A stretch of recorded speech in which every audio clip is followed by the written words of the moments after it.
Oh my gosh, we're so quiet for this intro. What's going on? I'm nervous. You're nervous. What are you nervous about? Dev's back. He makes us all nervous. Yeah, it's the chemistry. Who knows what I'm going to do? It's like Murray returning. You think it'll work out? I'm not so sure. What's up, everybody? Welcome into a Tuesday edition of the DNVR Nuggets podcast. Let's go! Presented as always by DraftKings Sportsbook, America's top-rated sportsbook app. Use promo code DNVR, sign up, and bet on the draft. It's actually a super fun thing to bet on. Yep. Dev's going to be bringing the heat on Thursday for our live DNVR Nuggets draft show, which begins at 4:45. The shell is already up on YouTube. You can check it out. And we're going to be giving you bets you can make. It's actually, last year was a sneaky funnest part of the entire draft. You make these bets. Like, what do we really care about? Who goes 7th? Who goes 9th? But Dev makes these Nostradamus-like predictions, and we all make money. I forgot about that. I was like 5. You were locked in. It was crazy. That was wild. My favorite was when a pick would go in, and I'd throw it, here, then I throw it here, then I look over to you, and you'd be like, another one. Got another one right. That was a lucky draft. Who knows what it's going to be this year? But we're probably going to make a lot of money. we probably are. I got Brendan Vogt here. Feeling good, fellas. Feeling good. We're real close to some real action. We are. It is such a dramatic offseason, and we're about to get the ball rolling. I'm excited. You look like an old barn. Old what? An old barn, doesn't he? Kind of like an old... Like the building? Yeah, like a barn, an old one. That's what the shirt... That's the like texture of the shirt, Juneteenth picture at my grandma's house. Oh, jeez. That's what I was going for. See what I'm saying? Nailed it. I don't even know what that... All right, Dev's the only one that can say that. Yeah. I've got the man with the wind in his hair. Are you guys ready to talk about a bunch of projected second-round prospects? Because I'm not sure you are. Boy, I don't think. Well, I'm not. I'm really leaning on you to really lead this one. Then over here, of course, joining us again, Kiss. This time, it's Superstar Dev. I'm excited to get closer and closer to Summer League. We get closer to watching basketball together, and then that's my favorite time. The only Kiss song I like is Love Gun. I think that's the only one I like. I don't think I like. I don't even know if I can name a Kiss song. Yeah. Rock and roll. What's the party all night? Is that a one? Yeah, I like that one. That's a song. That's a banger. It's such a banger. So good of a song. Guys, we have been covering. I think we're up to 18 prospects that we've done a deep dive on. And by deep dive, I mean talked about for 20 minutes and kind of shared what it is that they have. You can go on our YouTube page, by the way, and you can see all of those discussions. You can watch them on a playlist, or you can just pick out the ones that you are most interested in and just watch those ones to get ready for the draft. Also on our social media account, we have short condensed versions, like 1 minute, really quick digestible videos about what these guys are, so you can check those out. DNVR_Nuggets on Twitter. But we're going to wrap it up. So as we've gone through the main guys, I would call these guys on today's list guys that would be surprising. Certainly at 21, like they're not going to be 21, but even at 30, they're a little bit more surprising. Like I don't know, they could be the guy, but I'm guessing they're more like fringe guys. We want to cover all bases. I'm not speaking out of turn here, am I, Harrison? I think there's 2 or 3 guys we're going to cover here, maybe 4 that could go in the first round. The others are probably second round guys, but look, we got to cover all our bases here. Yep. We know they could trade into the second round. Like, so one of these guys could end up on the Nuggets. So, we just got to be prepared. What would you say the odds are that the Nuggets draft a player that we have not done, including today, that we have not done a deep dive on? What are the odds? 20%? 50%? 30? 30%? I feel like we've covered like 15 to 35. Like we've covered everybody on my big board. I'll just say that. But it is like the Michael Porter year where, if they end up trading up to number 11, you're like, oh, my God. All right, here we go. Yeah, we were talking about before we even started recording. There's so much talk about the top 10 of the draft, the top 5, because the back end of it is just so unpredictable. It's almost not even worth like national people spending any time on it because, A, nobody really cares about the back end of the draft except us. Yeah. But B, who knows what the hell's going to happen? Yeah, the Nuggets have been unpredictable, though, in the last few years. With Michael Porter Jr. just popped up out of nowhere. You have no choice but to get him. Bo was like, one of the last picks. We were like leaving. We were like leaving for a while. Like, we were. The Pepsi Center. And actually, it was like, it came in. I was recording a podcast. I think this was back in the day, like Denver Stiffs days. But I think I was recording a podcast, and it was like, wait, Bo? Like, that's a big name. I was sipping a beer inside Ball Arena. Oh, remember when they brought the beers? Was getting made. Remember the good old days? Yeah. All right, let's go. This is going to be a little bit more lightning round. We still want to do a deep dive, but it's going to be a quick one. Harrison, start us off. We've got Ousmane Dieng. Ousmane Dieng currently projected as the 12th overall pick by ESPN to the Thunder right now. He played last year in New Zealand for the Breakers. He's a wing, originally from France, 6'9" with a 7-foot wingspan. You can probably tell by the picture there. He looks like a stick. Like, he's super skinny. But he looks like Imani Bates. Yeah. A little bit different of a player, though, for sure. Like, Ousmane Dieng, he's an incredible ball handler for his size. Like, he can operate in the pick and roll at 6'9", 6'10", guy who's so long. He can pass out of it. He's got obvious upside as a playmaker. His frame gives you a lot of hope for his defense as well. Didn't really play a lot, in New Zealand last year. Played just 21 minutes, averaged 9 points a game, 3 rebounds, 1 assist, like half a steal.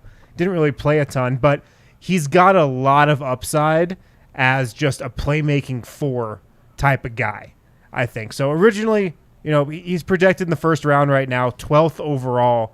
Maybe he could slip. He's one of the guys kind of in the back end of the lottery that we haven't really touched on yet. Yeah, you always have those fears when the overseas guys come over, just because you don't really see too much action, and also it's the idea of, are they going to be quick enough, or is the game going to be too fast, especially at the NBA level? He's really slight, but I mean, he also has that versatility, and also being able to put the ball on the floor at 6'9" with a 7-foot wingspan. Like, there are people in the NBA that you could like look at and it's like, okay, he's a project. So like Giannis, for instance, right.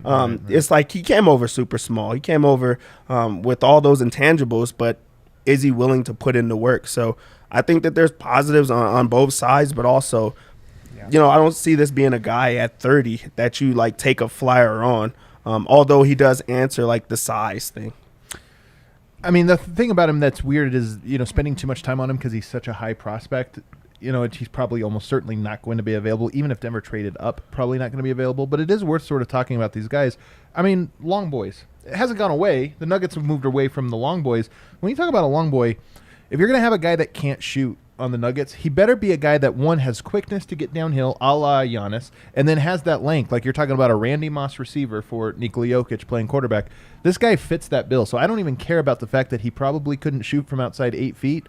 Because if you have a team with Porter and Murray, you can be the long boys if you had a player like this. Again, probably more of a second draft type guy for the Nuggets, but nonetheless. And not necessarily about, another cornerstone for the franchise, but a guy who can come in and create that versatility, flexibility as matchups sort of pop up in the playoffs. What is the buzz on him? Like, and why is he on the list? Just because it's like, hey, we want to cover guys. There's no chance he's going to be available at like 14, right?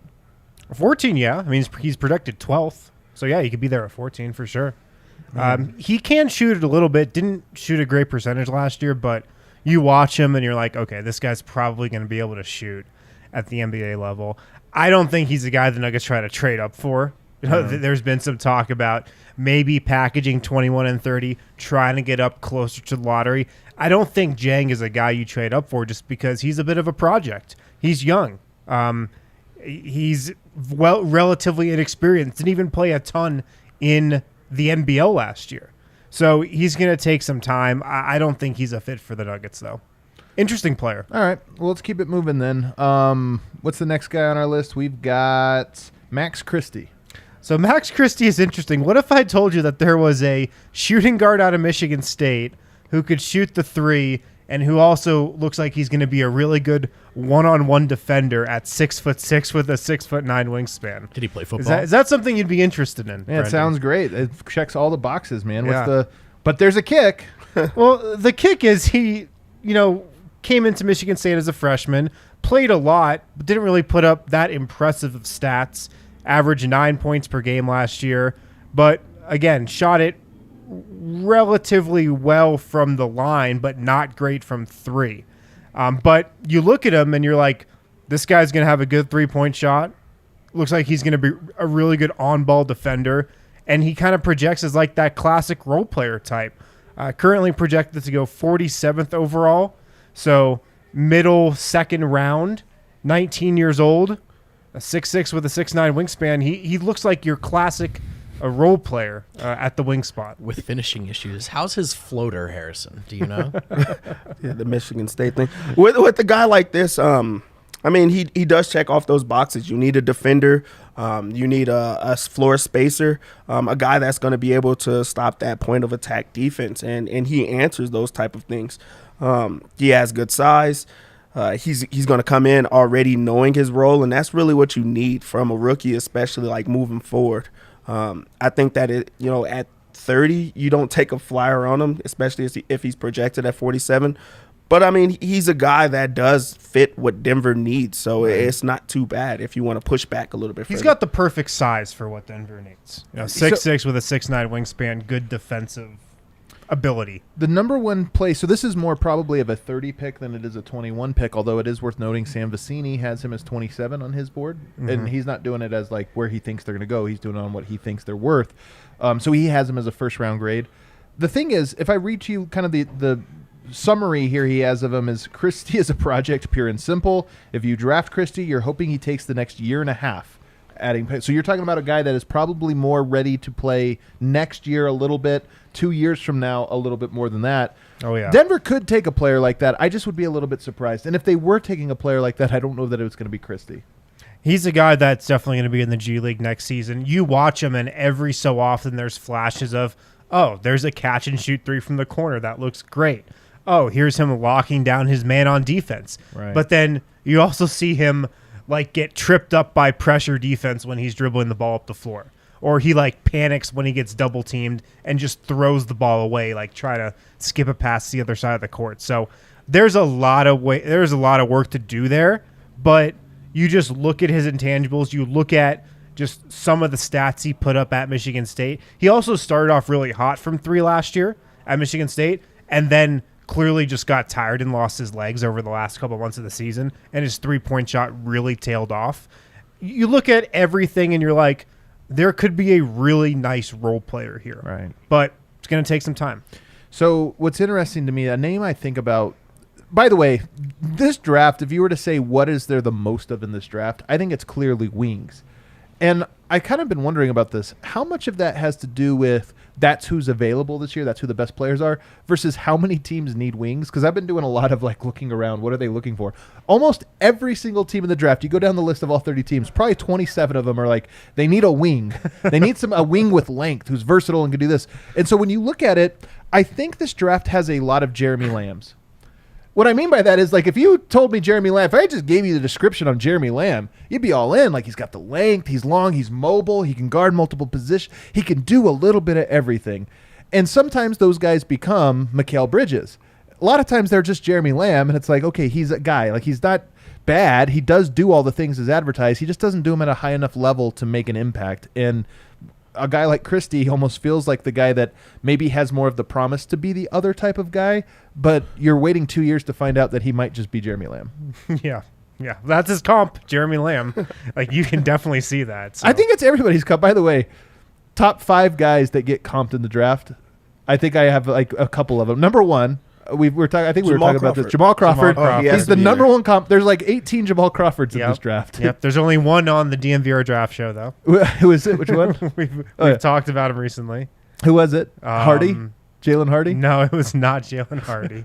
Anybody that shoots the ball is like, oh, he like Jamal Crawford. Now, if you're like super, super skinny, it used to be Durant if you were tall. Now it's Bones. Like Bones Highland has showed up on the comp list. Another very popular comp, Draymond Green. Really? Oh, yeah. Are you kidding? Every draft. David Roddy's Draymond. You're right. By the way, if you're small, not that great a defender. Yeah, it doesn't matter. Right. He doesn't have if you're not a good offensive guy, you can pass it a little bit. Yeah. You're Draymond. If you're a tweener who can pass it, you're Draymond Green. I feel like we get a Robert Covington a lot because he was for the last 5 years has been the prototypical 3-and-D with length guy. So anybody that has his build, they're like, is he? So it's either super skilled or not that skilled. Yeah, exactly. That's really what it is. Yeah. Who else is on this list of guys that get comped to everyone? Do we have any more?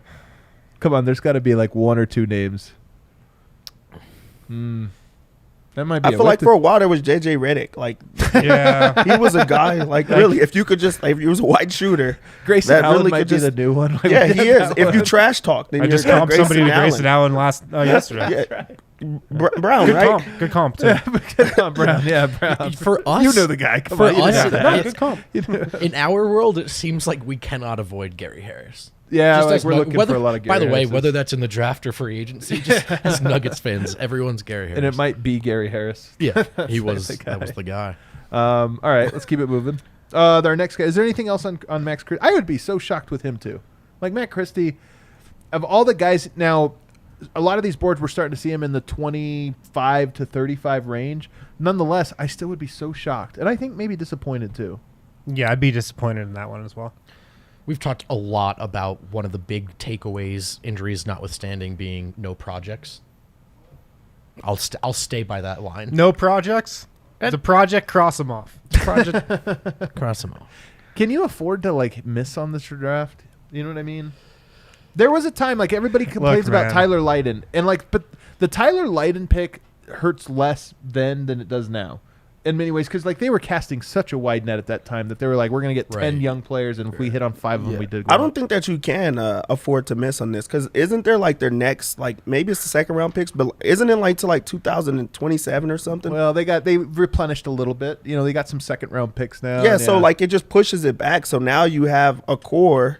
You have to keep building on that core. I just don't think that you can. So what's funny is we talk a lot about the Warriors and how great they are, and they got Jordan Poole and they got Kuminga, and you go back a little bit. Who was the guy that was it Jacob? What was his name?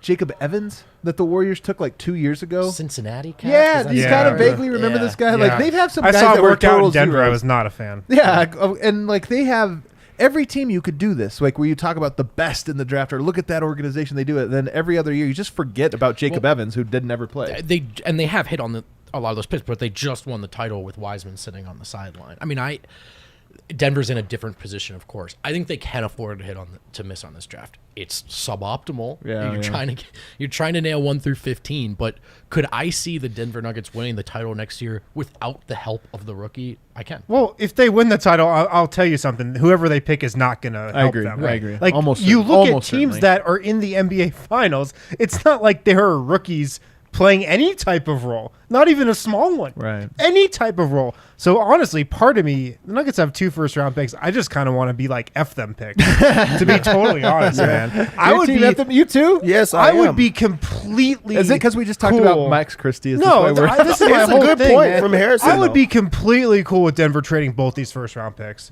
It wouldn't be great for a draft show. Actually, it would be because you would could get be something for them. if they get something good for them. Well, they're not going to trade them for nothing. That's their best. I honestly think we'll see. But I just looking at so the teams they could trade that sideways. are going really far in the NBA playoffs. Rookies are not playing a big role. I'd be totally fine with them trading the picks. I would be. Me too. I actually think that's their best and most realistic route to a significant upgrade to the rotation. I think they trade 21, keep 30. But Yeah, we'll find me out. too. Me too. I mean, All right, let's take a break. On I the don't other know. I don't know. on the other side, we got 3 more prospects. Caleb Houstan to get to. We'll get to him on the other side. Look at Wynn being the MVP over here. Ad reads. I He's know. doing the I scouting. was going to ask him if he wanted help. I thought somebody else was maybe going to pick up the ad reads. I but could've. Doesn't look like it. So. could have. There's still time. Breckenridge Brewery, the official beer of DNVR. These guys are doing something really awesome for this Avs playoff run, of course, with the Avalanche Amber Ale. What's better than the Avs scoring 2 goals in the first period? How about a free beer on game day? Start your Avs game with an Avalanche Amber Ale at any bar or restaurant. Save your receipt. If the Avs score 2 or more goals in the first period, Breck Brew will pay for your beer. They're going to pick it up. Just upload your receipt on breckbrew.com. They'll send you a rebate. It's that easy. So order that Avalanche Amber. If the Avs score 2 goals in the first period, Breck Brew, the official beer of DNVR, is going to pay for that beer. I got you, Win. Let's stick with the hockey theme because DraftKings Sportsbook, America's top-rated sportsbook, is an official sports betting partner of the Stanley Cup Final, and they've got a can't-miss offer for the most exciting series in sports. New customers can bet $5 on either team to win their game and get $100 in free bets no matter what, win or lose. If you're looking to turn another small bet into a big payday during the final, with DraftKings same-game parlays, you can do just that. The more legs you add, the more you can win. The Tatum joke is dead for this read, but I'll find a way eventually. Combine multiple bets like which team will win, how many goals will be scored, and more for your shot at an even bigger payout. Download the DraftKings Sportsbook app right now. Use promo code DNVR. New customers can get $5 on either NHL team to win their game and get $100 in free bets no matter what. That's DNVR at DraftKings Sportsbook, an official sports betting partner of the Stanley Cup Final. Must be 21 or older, Colorado only. New customers only. Minimum $5 deposit restrictions apply. See DraftKings.com/sportsbook for details. Gambling problem? Call 1-800-522-4700. I've been telling you guys that we've been short on workout videos from Nuggets players. We're not getting any, man. Is anybody in the lab? Well, we just got one from Bones Highland. 8 seconds long. 8 seconds long. It's actually, I respect that. It's actually from VCU, but you know what? I'll take it. I'll take it. He has been in the lab. Can't confirm. I just want to get a picture of. I just want a video of Michael Porter in the lab. What would you give for a Davon Reed Nuggets practice court workout mixtape right now?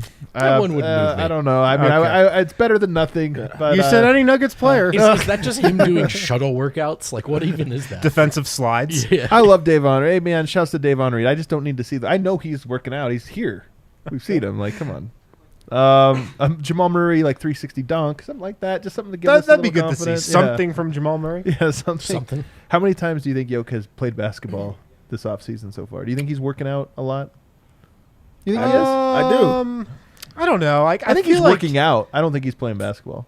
I think that this is their life. Like it gets boring where you're not doing something all the time, and you don't need that much rest. You're good after a day or two, and then you're probably back to the lab because you have unfinished business. Yoke's probably playing some just random pickup games. There's no way he's playing right now. pickup. There's no way he's. You don't think he's just like walking over to the park and just playing some 5-on-5 shirts for skins? I could see him getting shots. I could see up. that. Yeah, I don't know think if he's like going through. I don't think Yoke would enjoy playing pickup, man. Like We've seen videos. Oh of no, it. I don't dude, even enjoy No, pickup. there are definitely like 65-year-old Serbians that play the game the right way. You think and that make he his finds heart the court? So Yeah. filled. And he wants No to one prove that shoots. he's still like himself. He's still true to like the land and everything like Tim that. Duncan, one of the greatest to ever do it. He would take off almost the whole summer. Like for him, he was like, no, it's important to get away, and I think there's something to it. Yeah, well, maybe he would have been the greatest to ever do it if he didn't do that. Maybe Adam. Well, what do I know?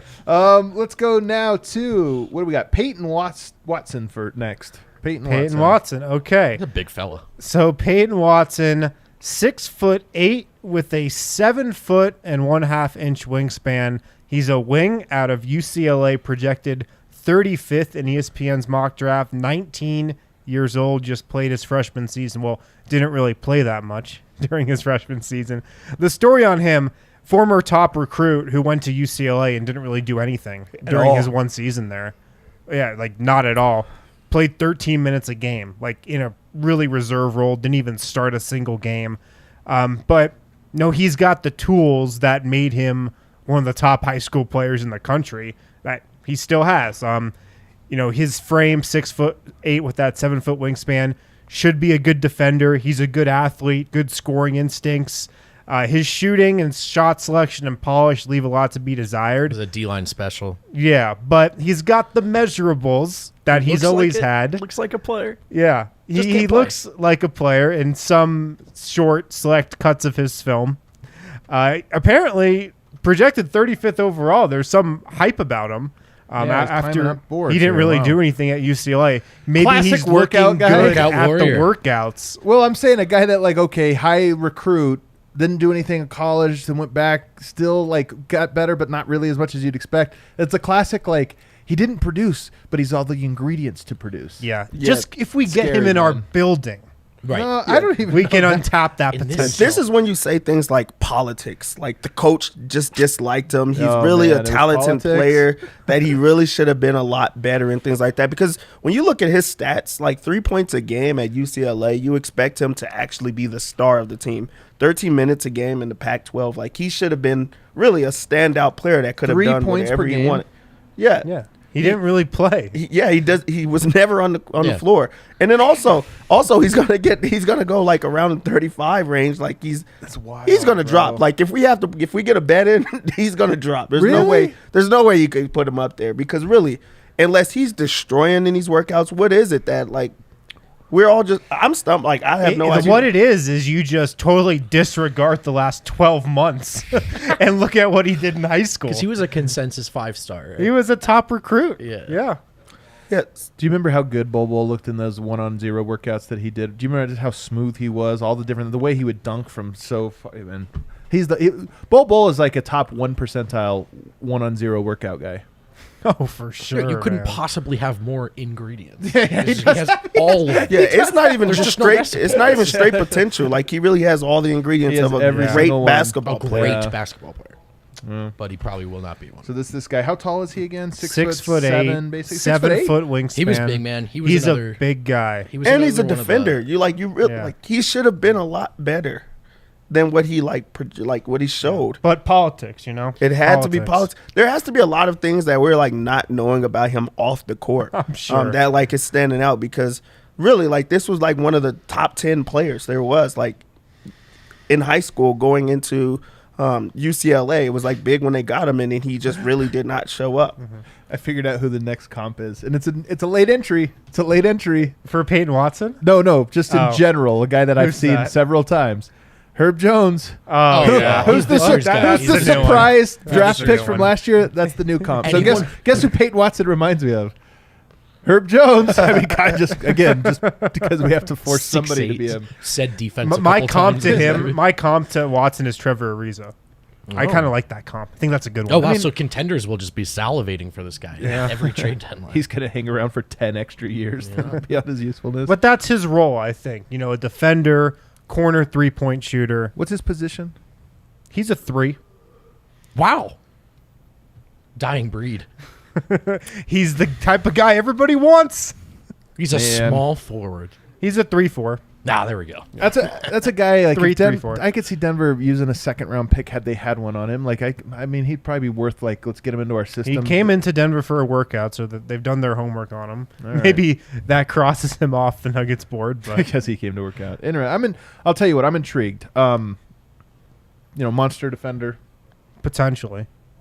All right, really, I'm intrigued, but not at 30. Okay. All right, next guy on our list. Let's keep it moving. Caleb Houstan. Okay, so Caleb Houstan has a similar story, but a little bit, different of a result. He also went to Michigan as a really highly rated recruit. Played a lot, didn't have the greatest percentages, shot under 40% from the field, but at least he played and he showed some flashes. 10 points per game, shot 35.5% from 3, which is pretty good for college. 78.3% from the line. Currently projected to go 38th overall, 19 years old. He's a wing, plays a similar position to Peyton Watson, maybe more of a natural 3. I comped him to Otto Porter Jr., but he's got a lot of shooting upside. You watch him shoot, and you're like, all right, this guy's going to be a very good shooter at the NBA level. Good defensive upside, really good 3-and-D potential from Caleb Houstan. Yeah, this is a guy that's used to playing with stars. He went to Monteverde with Cade and Scotty and Jalen Duran also, that whole switch. And he's just really a knockdown shooter, really good in catch and shoot situations. That's pretty much what he was used for at Michigan, is a floor spacer that's willing to just move around. He's also got really good size at 6'8". I'm not sure what his wingspan is, but he's a taller guy, taller build that can actually come in and I'm not gonna say play, but you don't want to hear the word, but project. He is a project, but he's also he's a guy that down the road you can actually put in type of situations where he's going to be able to thrive. When you see, I'm always curious about this. In strengths, you see defensive upside. In weaknesses, you see defensive consistency. So what are we talking about there? Is it effort? Is it focus? A guy who can do it, but maybe that aspect wanes a little bit?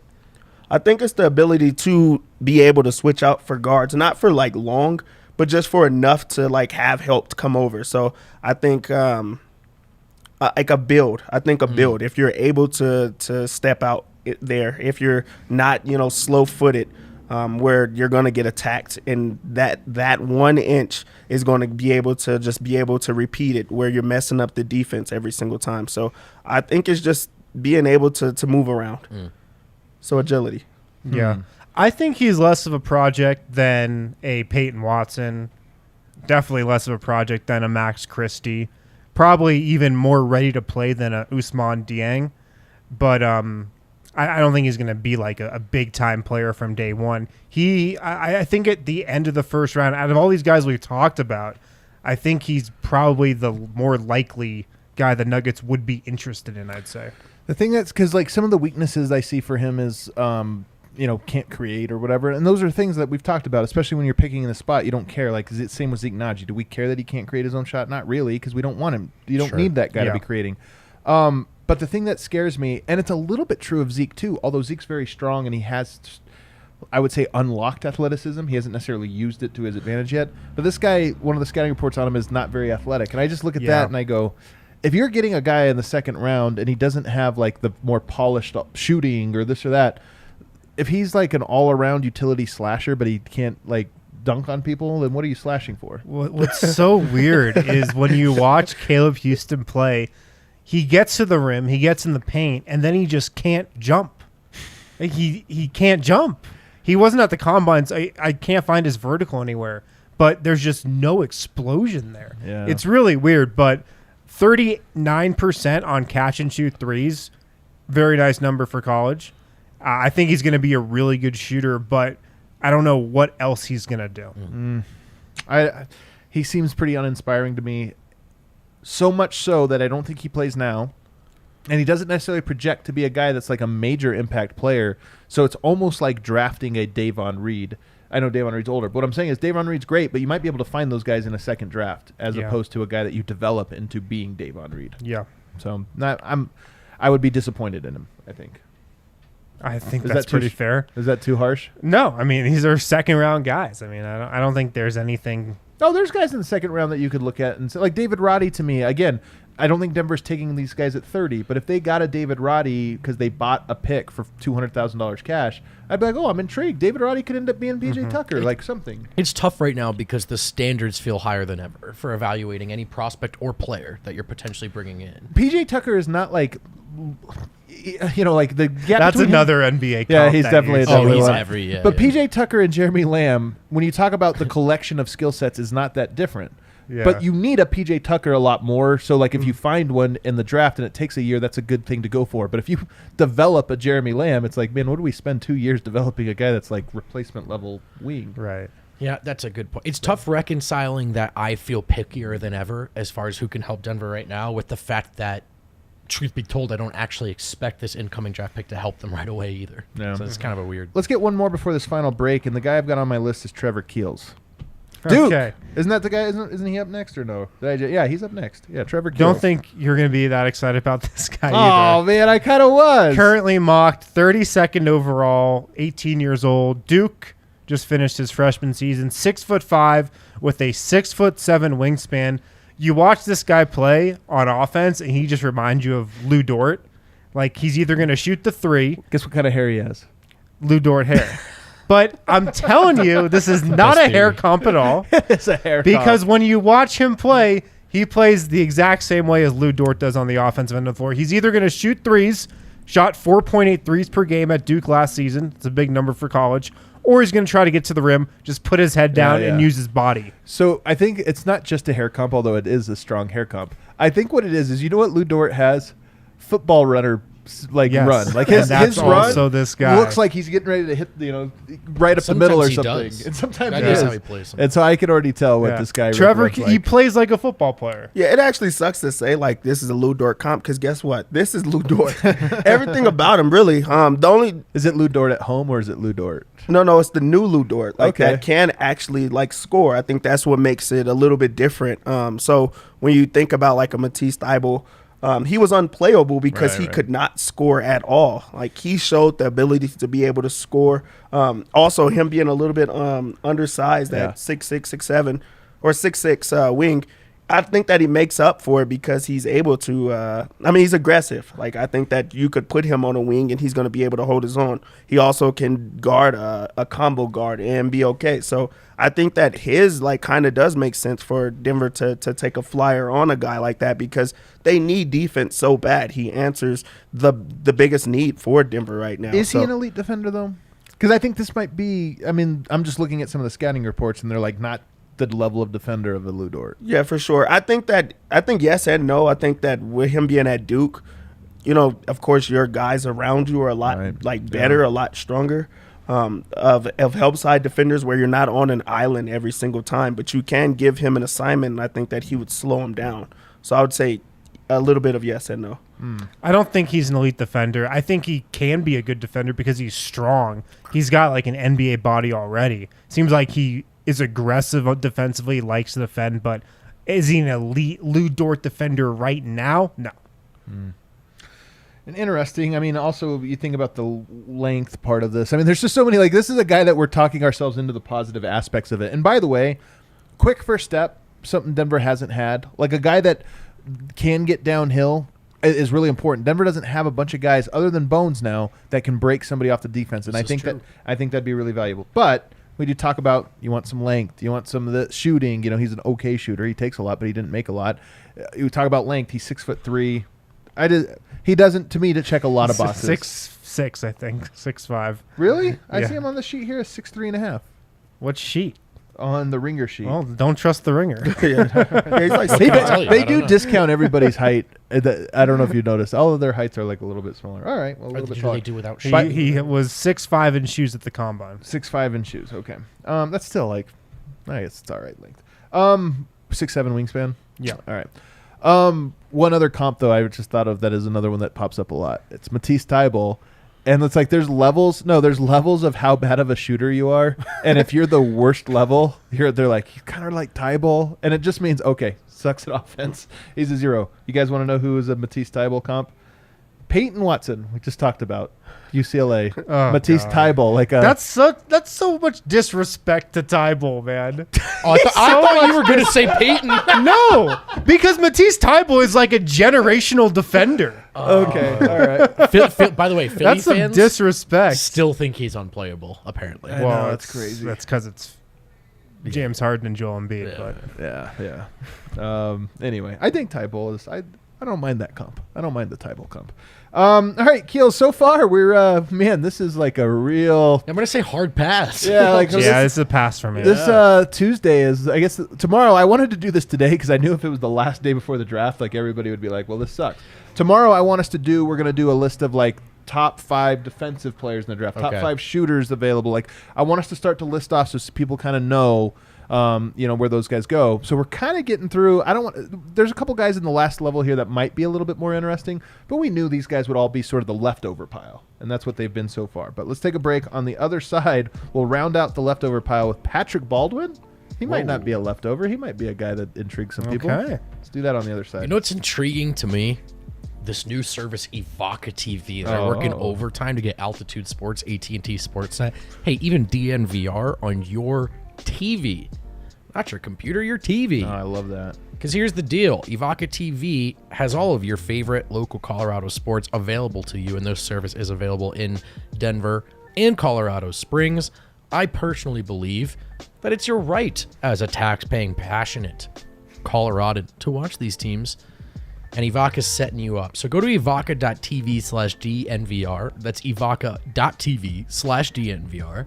Then once you get there, use the promo code DNVR. You'll get $10 off your first 3 months.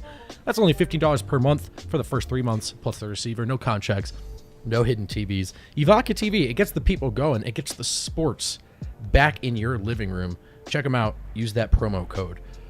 I would also like to humbly suggest heading on over to Lightshade Dispensary for your recreational marijuana needs. I like going to these dispensaries in person. There are all kinds of convenient ways to get just about anything in today's world. But when it comes to particularly flower, I don't want to just get something to have it. I know what experience I'm looking for. The bud tenders know what experience different strains provide, and they can help guide me into, I think, the healthiest, most responsible, and enjoyable recreational experience. So go in person to one of the 11 convenient Lightshade locations, talk to your bud tender, and when you use code DNVR, they'll give you 25% off of all non-sale items. Check out Lightshade. That's Colorado's premier dispensary. I see in the comments, is it true that Malone was drooling over Marjon in yesterday's workout? I will say I have never seen Malone watch somebody shoot at one of these workouts as intently God. as he watched This Marjan report- he was Beauchamp. following You can the- see it in Come the on, video I man. tweeted out. I'm not kidding here. He was standing right behind him, I know you're not kidding. following him around the 3-point arc. What I'm pushing Watching back every on here- shot he What I'm attempted. pushing back at is the people watching at home who maybe don't see behind the scenes might think like, oh, that means something. It doesn't. I don't know. You think he was like, I got to watch these shots closely because if it's the guy, then I'm going to tell Calvin that's I our think the guy. Like, vibes were just up that day. the guys. I think the vibes vibes were think just the up vibes, that I day. think the vibes were up, man. I think Okay. Michael Malone had a great weekend. He was rejuvenated. It was Monday. We were all up. We were all excited yesterday. Okay. It's nothing then. A little healthy disagreement. Okay. That's absolutely nothing. Oh my god, absolutely ridiculous. All right, let's get in. Last three guys. Patrick Baldwin. Patrick Baldwin is a 6'10" wing. I'll call him a Actor's name. 3-4, maybe Alec more of a Baldwin, that's right, playmaking four. How did I play? 6'10" with a 7'2" wingspan. Uh-huh. Out of University That was a of Billy Wisconsin, Milwaukee. Projected 45th overall, just 19 years old. The story on him, like a couple of these guys that we've talked about, was a really highly regarded recruit. Went to play for his dad, I think, in college. Just absolutely stunk it up. His only season at Milwaukee. 12 points a game, shot Happy Father's Day. 34% from the field, 26.6% from three. He was just like an absolute ball stopper in college who took some really, really bad shots. And that's clearly not going to be his role in the NBA. He's clearly more of a role player. I think that's what last season in college taught us about him. But he does have really high shooting potential. He's got a great-looking jumper. He's going to be a good shooter. Can kind of create good looks for himself on offense. Good length and good lateral movement on defense as well. I compared him to Harrison Barnes. He has nice measurables, 6'10" with that 7'2" wingspan. You could kind of see the role he played that he could play in the pros, but he was just so bad in college last year. Like that just really was it gives that was me a so little bad bit of about him? pause. Well, he was just a terrible player. Like he was She really shot the ball poorly. really inefficient, like turned it over, was a ball stopper, was a black hole, was tasked with being the number one guy, and that just clearly wasn't him. So that gives you a little bit of hope. Like maybe just a he's touch. a role player. But no, he's got some things that are intriguing, but All right. I just really don't know what he is. So let's set the tone like a little bit more for him. So the 2022 class, the top 5 players in the class was Jabari Smith, Holgram was number 1, Ben Caro, and then Jaden Hardy. And he was number 5. Wow. So he came into it as a top 5 pick, supposed to Top go to 5 Duke. recruit. Top 5 recruit, yep. Supposed to go to Duke, turned it down to go play for his dad. Had one, and he was the highest like to ever go into that league, like the highest recruit Horizon League. to go into the Horizon League where he was supposed to dominate, just Wow. dominate. They went 10 and 22. Dad got fired. He had a horrible year. He got his dad He fired. got his dad fired. Then he pass. Then he like twisted his ankle like going Wow. into it. Right. Like so that was going into college. So he was not supposed to play at all, and he would have been a top 10 pick. Plays, has a horrible year, goes into the draft, has the worst max vertical of all time. So like he's The worst just max vertical of all of time. all time. So it just what? keeps getting worse and worse for him. He's a bad decision maker clearly because he chose that 26 and a school. half inch max vert. Bad decision. Which is 26 and a half inch. awful. I think Yeah. I have that. Wow. Yeah, You so like probably don't, but you might. you might. So like I the don't, tone is but- like set like for it to be a bad pick for him. Like it's gotten worse for him. He's had a rough year. It's really just been a rough year altogether. The injury, though, if I'm an NBA front office, to what extent can I talk myself into the injury played a bigger role than these other factors? It was an ankle, so like he's 6'10" with an ankle injury that like ruined his entire college career. He only played 11 games like in the year. So it was rough for him. I don't know how you could talk yourself into the pick, honestly. That's good. I mean, I guess what you would talk yourself. He's got a good eye shot. You would say high school. He's got a really I was good looking shot. I think sometimes the guys have bad years, you know, and you track yourself into the injury, and maybe going to his dad was actually the worst. Joel thing. Embiid, you could look Well, at but that. he got hurt though. Like that was He got hurt. Well, okay. I did the athleticism stuff. I think is really scary. I think this is a play when you talked about second round picks and like, well, how much upside is there? I think that's what it is. It's some team that maybe wants to buy a lottery ticket in the second round. Definitely. That's what it is. Is like, hey, maybe this guy is actually more like the top 5 recruit he was a year ago, and we're willing to spend the 33rd or 38th pick or whatever on him. That's not Denver, especially like if he was a super athlete and all of this other stuff, then you might talk him into it because maybe you could mold him into just an athletic role player. But if he's not an athlete, like the low side of him is like disastrous. Sick. If you sent the tape to Yoke, probably hate him. So, all right, Jake LaRavia. Jake LaRavia. I actually think you might like this guy. 21 years old right now. He's projected 28th overall, so tail end of the first round by ESPN. Not a headband guy. You're not? Or He's not. He tried, but All right. Yeah, questionable look with the headband for sure. Already bad decision 6'8" with a 6'9.5" wingspan out of Wake Forest. He played his first 2 years at Indiana State, transferred to Wake Forest last season. The Nuggets brought this guy in for a workout. I'm not exaggerating here. This is not hyperbole. He had the easiest shot that I've ever seen from a draft prospect.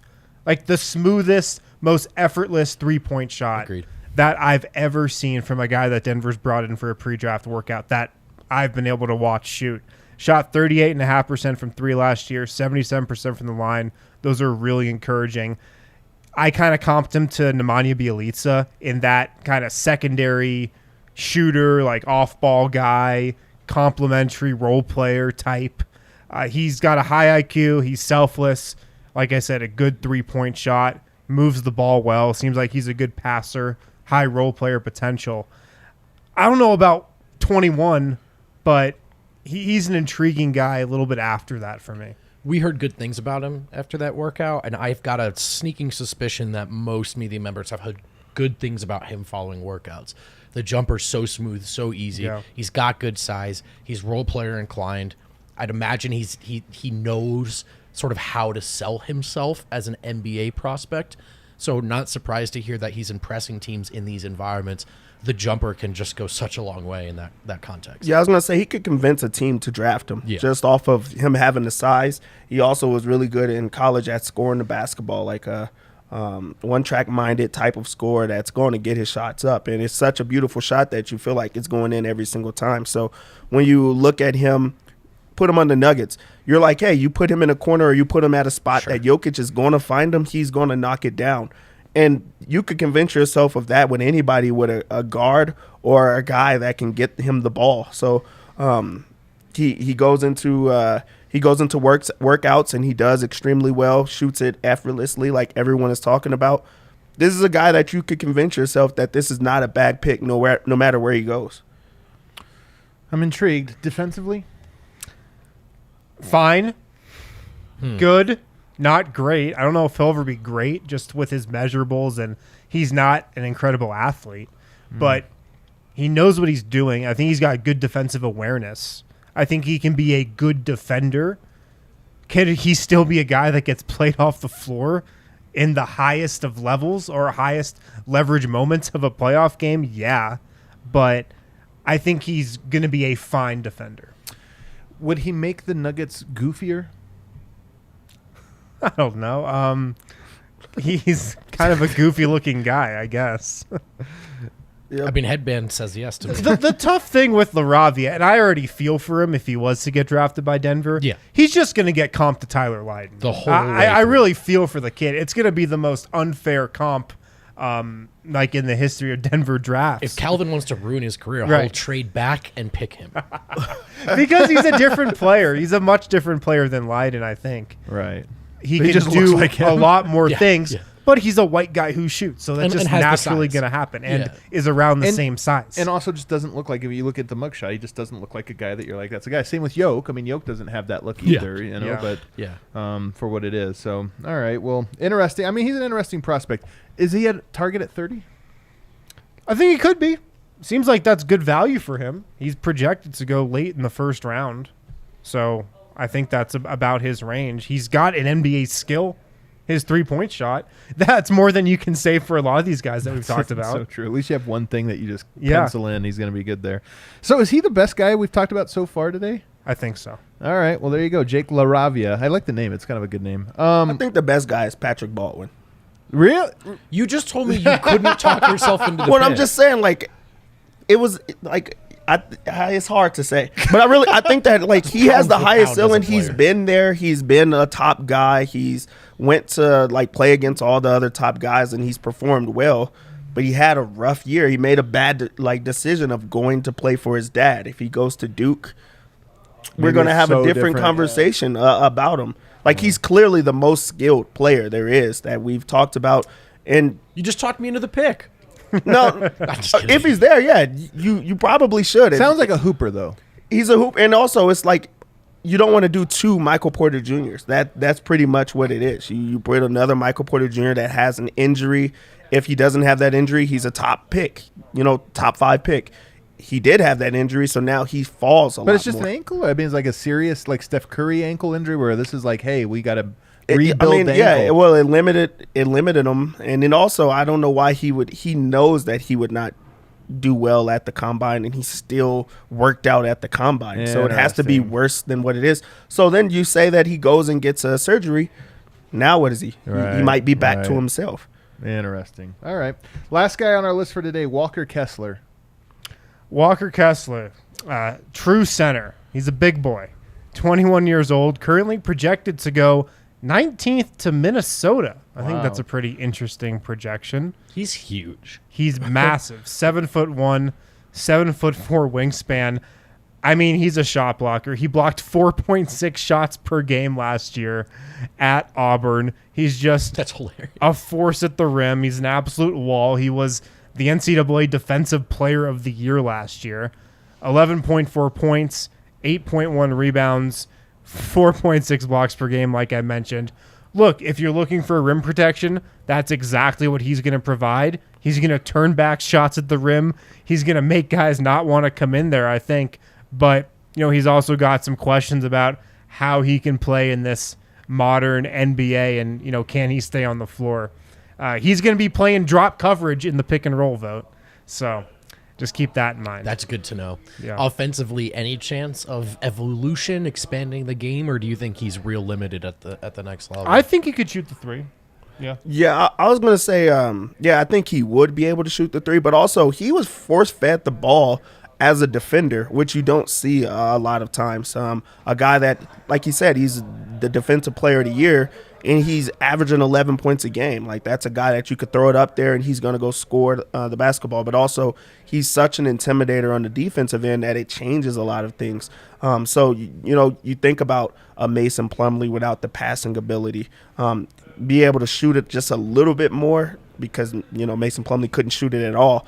But he's just a guy that, like, if you put him in, now you answer your backup center, moving forward. You're not having to put in a JaMychal Green or a Zeke Naji where they have to step out and they're playing a position that they're not even supposed to be playing. So he does answer those type of things. I don't think that Denver can get him, so it makes it, a moot point.